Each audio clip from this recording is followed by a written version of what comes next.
आज हम डिस्कस करते हैं इक्विलिब्रियम और साथ ही डिस्कस करते हैं कंडीशन ऑफ इक्विलिब्रियम के बारे में।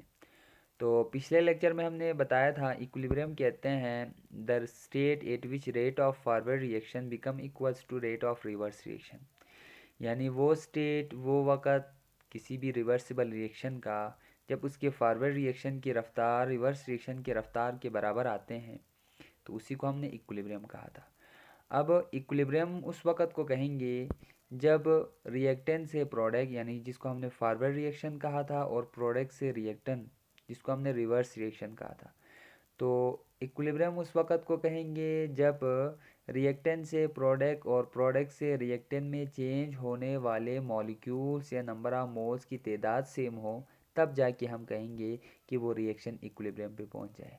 तो इक्विलिब्रियम पे होता क्या है, the number of converting molecule will be equal in both forward and reverse reaction. अगर मैं बात करूं इक्विलिब्रियम की, तो इक्विलिब्रियम रिवर्सिबल रिएक्शन की एक खुसूसियात है। हर रिएक्शन किसी वक्त के बाद, कुछ टाइम के बाद इक्विलिब्रियम पे पहुंचता है।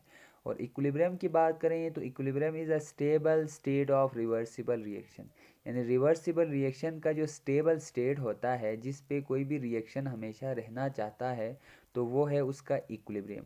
तो याद रखो, इक्विलिब्रियम एक स्टेबल स्टेट है रिवर्सिबल रिएक्शन का। तो एक दफ़ा जब इक्विलिब्रियम पे पहुंचेगा, सिस्टम चाहेगा, रिएक्शन चाहेगा इक्विलिब्रियम पे रहने के लिए।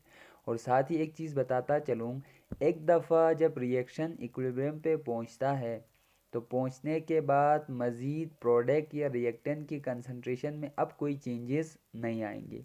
यानी once the reaction attain equilibrium, the concentration of product become constant. Constant होता है मीन्स कोई तब्दीली नहीं आती। अच्छा, अगर हम आगे डिस्कस करें तो अब रिएक्शन इक्विलिब्रियम पे तो पहुंच जाएगा।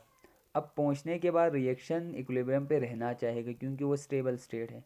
अब रिएक्शन को इक्विलिब्रियम पे रहने के लिए कुछ शराइत हैं जिसको हम कंडीशन ऑफ इक्विलिब्रियम का नाम देते हैं। वो शराइत कौन कौन से? नंबर 1 है concentration of reactant and product should be constant. यानी जब रिएक्शन इक्विलिब्रियम पे पहुंचा हो, उस वक़्त आपने रिएक्टेंट और प्रोडक्ट की कंसंट्रेशन में कोई तब्दीली नहीं लाना। अगर आप तब्दीली लाओगी, उनको इंक्रीज़ या डिक्रीज़ करोगी, तो वो रिएक्शन इक्विलिब्रियम से हट जाएगा। तो याद रखो, रिएक्शन को इक्विलिब्रियम पे रहने का पहला शर्त ये है कि आपने रिएक्टेंट और प्रोडक्ट की कंसंट्रेशन को कांस्टेंट रखना है। कांस्टेंट रखने का मतलब ना बाहर से मज़ीद ऐड करने हैं, ना आपने रिएक्शन से कुछ चीज़ों को, कुछ अमाउंट को बाहर निकालने हैं। दूसरा, आपने टेम्परेचर को भी कांस्टेंट रखना है, टेम्परेचर केप्ट कांस्टेंट। यानी ना आपने उस रिएक्शंस को, जिस रिएक्शन पे, जिस टेम्परेचर पे वो रिएक्शन हो रहा हो, उसी टेम्परेचर पे छोड़ के रखना है। ना आपने उसको नीचे से हीट दे के उसकी टेम्परेचर को इंक्रीज़ करना है, ना उसको ठंडा करके उसकी टेम्परेचर को डिक्रीज़ करना है।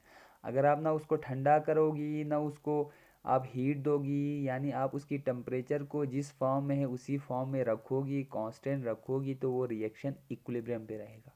और आखिरी शराइत हैं कि आपने उस रिएक्शन के वॉल्यूम, यानी जिस कंटेनर में वो रिएक्शन हो रहा हो, उसी ही कंटेनर में उसको रखना है। न उसको उससे छोटे वाले किसी कंटेनर में ले जाना है, न उसको उससे बड़े वाले किसी कंटेनर में आपने उसको डाल देने हैं।